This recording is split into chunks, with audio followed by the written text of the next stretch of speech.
Հայաստանից հնչող Նիկոլ Փաշինյանի կողմից հնչող խաղաղասիրական հայտարարությունների ֆոնին Ադրբեջանը ակնկալում է, որ պետք է Հայաստանը ճանաչի, հույս է հայտնում, որ Հայաստանը կճանաչի ադրբեջանցիների նկատմամբ իրականացած ճակերտավոր ցեղասպանությունը։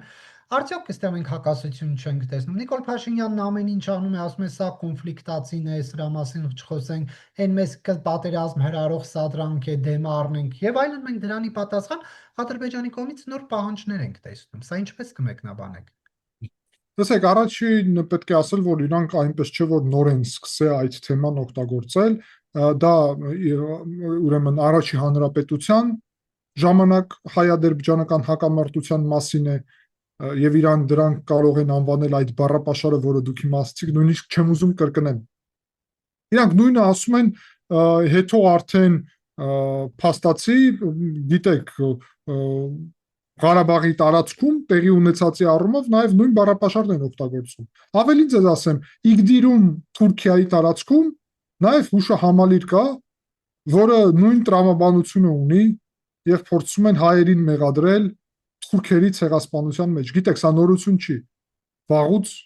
գոյություն ունի եւ քննարկվում է։ Հիմա վարչապետը նրանում է ճիշտ, որ այս ցեղասպանությունների տրամաբանությունով շարժվելը հեռու չտանի մեզ։ Ես ասում եմ, որ Ադրբեջանն է շարժվում այդ տրամաբանությամբ։ Դե տեսեք, չէ, միջև այդ հիմա անկեղծ լինենք, հա։ Միջև այդ մի քանի շաբաթ առաջ Հայաստանը հայտարարություն արեց Բաքվի, Սումգայիթի եւ Կիրովաբադի ջարդերի մասին։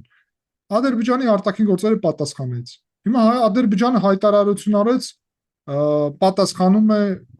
ուրեմն հայկական կողմը, ադրբեջանական կողմը։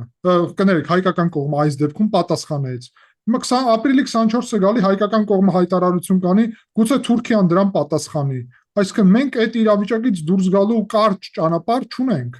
Ոչ իրանք են փոխելու իրենց մոտեցումները, ոչ էլ մենք։ Ուրիշ հարց է, որ մենք ասում ենք արեք, եւ իրանք էլ են շատ դեպքերում դա իրոք ասել, բայց արենք հարաբերությունների տրամաբանությունը փոխենք, որովհետեւ դա մեզ ոչ միտեղ չի տանում։ Այո, նախկինում եղել է շատ եւ շատ ջարդեր։ Երկկողմանի է միշտ այս հակամարտությունը երկկողմանի է։ Ով ավելի շատ ինչ դեր է ունեցել երբ։ Դա հիմա քննարկելով մենք հեռու չենք գնա